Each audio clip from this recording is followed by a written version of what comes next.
How's your swing? Good. Wait, field goal or Either one. I'm trying to figure out if I should be recording this or not. the swing is actually in great shape. Off the camera, yeah, it's in great shape. I'm playing pretty well right now. The specialist, it's like our bonding time. You know what I mean? It's like our time to kind of go out and get our minds off football. Like, you know, go be competitive in another environment, which I think is huge for like just our mental state. So you're kind of the veteran of the group. You got a lot of young guys, a lot of new guys. How do you kind of facilitate that off the field bonding time with everyone? I try to organize stuff as much as possible. A lot of us live closer together now, which is nice. We got the freshmen over there, like the Chase, and then the guys at Ducks. Like we're all kind of like in the same like area, so we can hang out a lot. Like, you know, watching different sporting events on the weekends and things like that.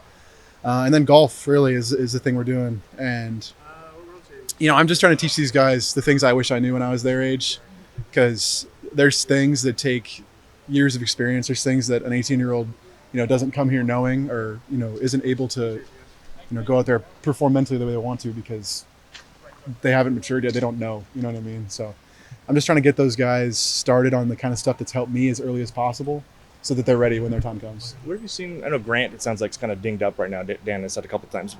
Is he seem like a willing learner? And I don't know if you've seen him kick too much because of the injury, but like, what have you seen from him? Oh, absolutely. Yeah, I mean, he's just a natural. You know, there's guys who, there's a reason he was the number one kicker in the country. Like, you know, he's got that natural, strong leg speed, like the things that just come with, you know, being a great kicker. So this offseason we got to work a ton. So he's been healthy. He's fine.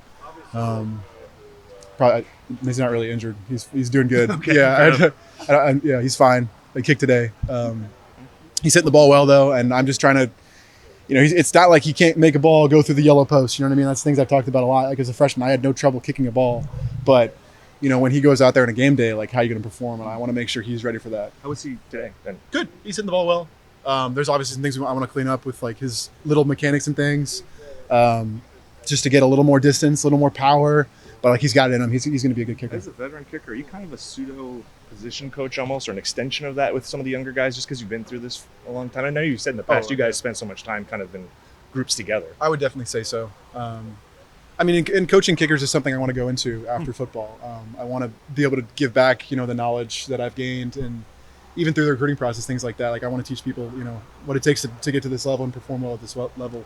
But yeah, I would almost consider myself like kind of like our kicking coach, you know, like as much as I can be. I'm not a great punting coach, but the mentality is the same. I can coach the mentality the same in any position, really. But yeah, like you talk about, like Coach Lloyd, like you know, he knows a lot about kicking, but he's a scheme coach. Like they coach the scheme. That's what they're experts on. So I try to take over as much as I can the role of, you know, teaching guys, you know, how to kick a football. You know, you were so good last year. Where are you focusing on right now to get better at? Is it just honing in on the things that you're really good, or are there areas you're specifically trying to target right now?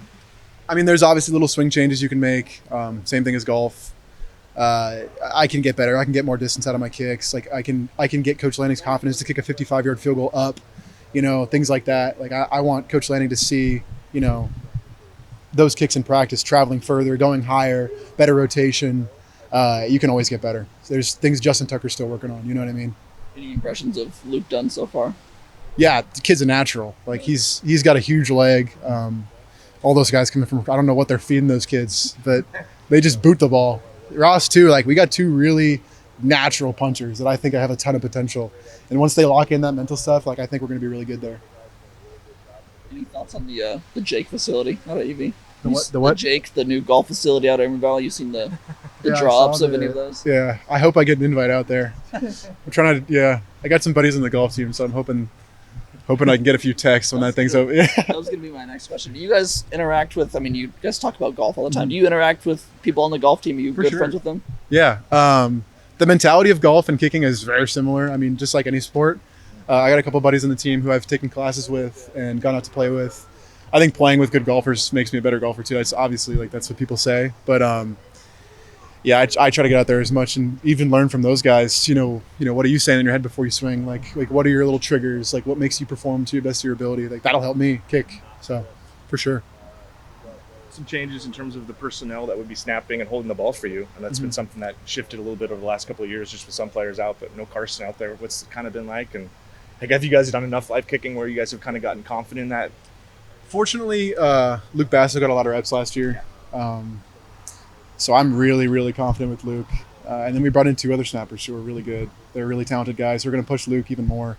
But having a snapper here who had that experience last year, some of the field goals I kicked last year, Luke snapped. He snapped like almost half of our PATs. He's got that game experience. So if he wins the job, then I'm going to have a ton of confidence in him. And then Ross James and Luke Dunn have been holding. Those guys are both getting really good, so that'll be a battle there. But I mean, they both are performing really well in practice. Why is maybe I've asked you this before, why is the punter a logical option to be the holder? Is it just because you guys are close and that's kind of a chemistry thing? Yeah, you can't ask the quarterback in the middle of practice to go practice holding. Yeah. I mean, you could, but they're going to say no. So it's really like we have so much time. It's something else for us to work on and become experts at. Like during practice, we're on another field, just right. like we need something to do at that time. And it's like, why not become an expert holder? And now I have a ton of confidence because I see this guy do it over and over and over again. You know what I mean? So it's just that time we have to work on it, really.